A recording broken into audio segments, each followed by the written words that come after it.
Og ang atong pagahisgutan karon dinhi ta sa Joshua 1 Kapitulo 1, versikulo 5 paingon sa 9. Pan sa dili pa mga igsoon, mag-ampo na kita.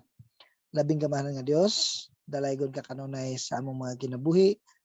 Salamat sa padayon ni mga pag-uban, among pagampo nga ikaw ayon nga magagiya, magalamdag, magaandam sa among kasing-kasing gunahon na Ginoo. Ngon man Lord, ang nga ako imong gamiton nga instrumento nga magpaabot kanila sa imong buhing pulong Ginoo. Tabangi ako, ubani ako bisan sa akong mga pagtuon, Lord, magapadayag kag labas sa tabang sa imong balang espiritu Ginoo.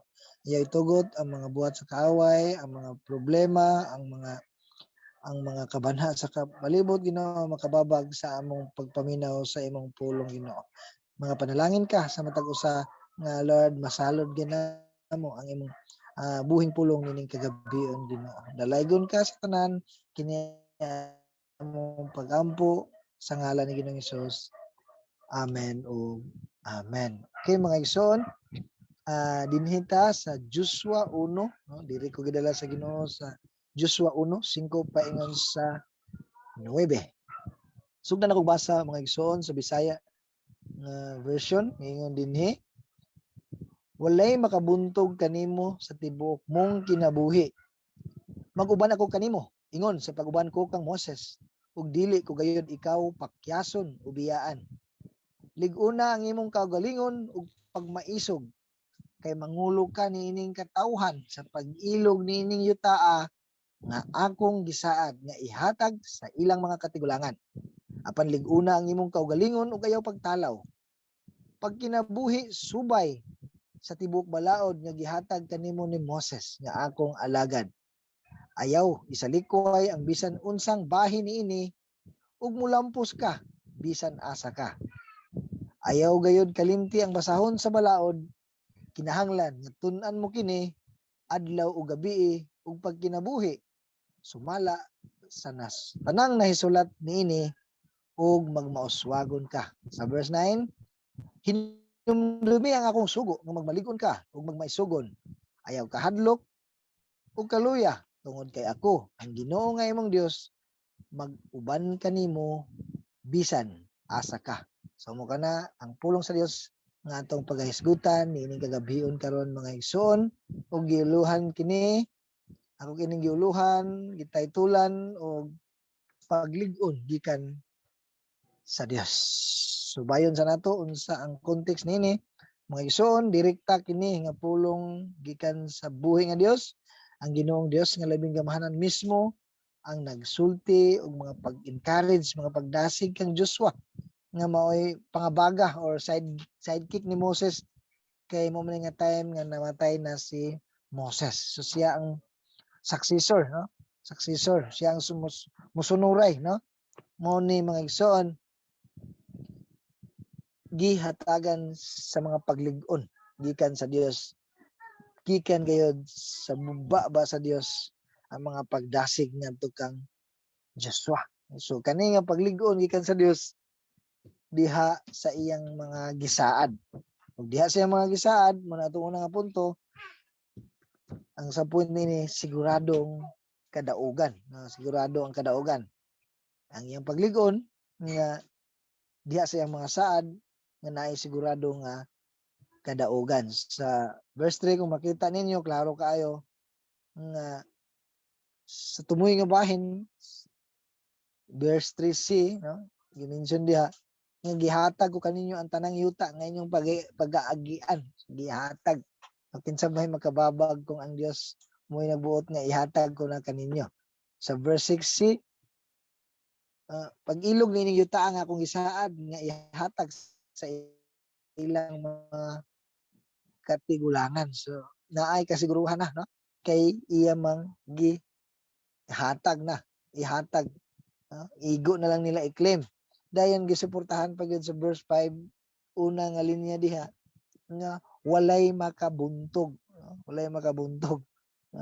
Pag-ilog, no? Pag-ilog nga word atong klarohon, ang pag-ilog dili ang Dios tangilog, no? Ang Dios dili tangilog. In fact, no, siya ang Dios nga mo'y tag-iya sa tanang butang, no? Siya ay may maghatag, no, sa katawhan sa Israel. Sama ba sa yuta nga gi-squat, no? Naman gid na ang gi-squat ng yuta na ginay original nga tag-iya.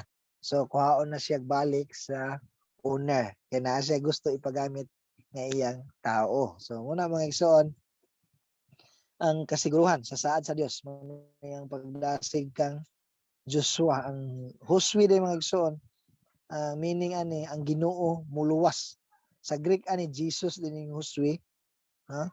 Joshua, ang meaning ang Ginoo mao ang kaluwasan. Sa verse 5a, walay makabuntog kaniya, no? Gingon siya walay makabuntog mo gingon sa Ginoo samtang siya buhi pa. Samtang siya ang mag-lead, samtang siya magpagamit pa sa Ginoo, no?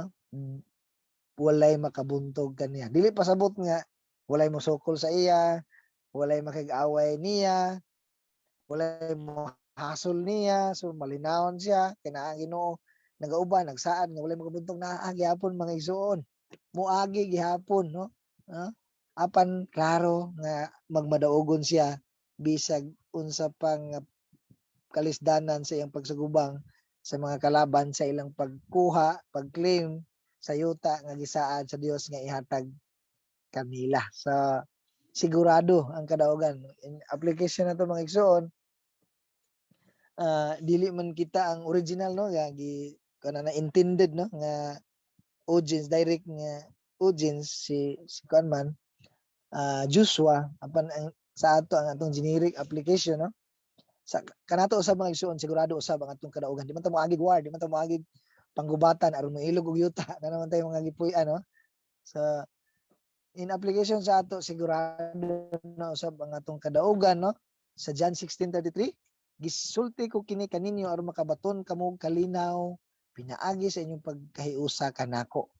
Paantuson kamo sa kalibutan, sumuagi gyapon pagantos, apan ayaw kahadlok kay nabuntog ko na ang kalibutan. So pildiro na ang kalibutan sa Dios ug sa iyang katawhan. Sigurado ang kadaugan, dili lang sa kay Joshua kung bisan sa ato na apoy mga fresh sa New Testament no bupulong sa Dios nga kita sigurado ang atong kadaugan, no? Wala man gisaad diha nga hayahay ang atong paglawig, no? O wala man mulambo atong negosyo, kung naa man gali mo lambo, bonus na lang mag-ison. Apan naa gayud ang paantuson ka sa kalibutan. Apan bisag unsa man ang mga pag-antos sa imong panglawas sa mga katawhan sa kalibutan, itong mga dili iya sa Dios, apan sigurado ta ang atong kadaugan sa atong gibasa ganiya og sigurado ta gibugkos na ta sa saad sa Dios nga walay makapahimulag kanato gikan sa iyang gugma ni bisan ang kamatayon. Amen mga igsoon. So tungod sa mga pag-antos, tungod sa mga kalisdanan, musamot ang atong pagsalig o kamakanunayon nga pag-ampo, pagpakigsulti, pagpakitabang sa Dios sa paglig-on o pagkalingkawas nato sa atong mga kalisdanan. In short, no, intimate na Hinuon no may tabok abi sa kaaway, abi sa kaaway nga luoy na kay siya, luoy na kayo kanang pildero na, pero sa Dios sa mga katawhan, no, nga nagahuna-huna sa saad sa Dios, nag-ubing bisan sa kalisdanan, nagapadayon pagtahod sa kabubuton sa Dios, sa pulong sa Dios, bisan ang kalisdanan kadaugan gihapon kay tungod sa kalisdanan the more man ang intimate nga pagkig-istorya sa Ginoo, mas mukapit, no, mas mukapit pa man Hinuon sa Dios ug sa iyang mga saad mo na atong saligan mga igsoon. So amen mga igsoon. Sa tawhanong panglantaw, no, kung may alagad sa Dios nga sayo bitaw mamatay, naka-experience mo gitara, no, atong kauban nga alagad sayo ra kay namatay, makaingon siguro mga tao, wala to siya nagmadaugon, wala to siya nagmalampuson, kaya namatay man, yung daghan pang ministry yung nabiyaan, luoy kaayo, no, ana siguro ang ilang pangunahon, dili pagid panahon, pero sa Dios, ang Dios nga perpekto, ang Dios nga nasayod sa taknaan, no? Ang Dios nga nasayod sa gitagal sa panahon sa kinabuhi sa tao bisan sa mga alagad, no? Siya makaingon nagmalampuson ka nga alagad, nagmadaugon ka sa misyon nga akong gihatag kanimo. Sa gingon, welcome, good and faithful servant. So, muna mga igsoon, kaya kamatayon, dili man luoy para kanato. Dili man na mabiay-biay, no? Dili man kapildihan, kundi labawng kadaugan. Amen mga igsoon. Labawng kadaugan ug labawng kabulahanan. Nga naman, atong palabason, kay makauban nato ang balaang presensya sa Dios. Ang Dios mismo, ug didto sa presensya sa Dios, wala na mga kasakitan. Wala na sala nga makasulod dito.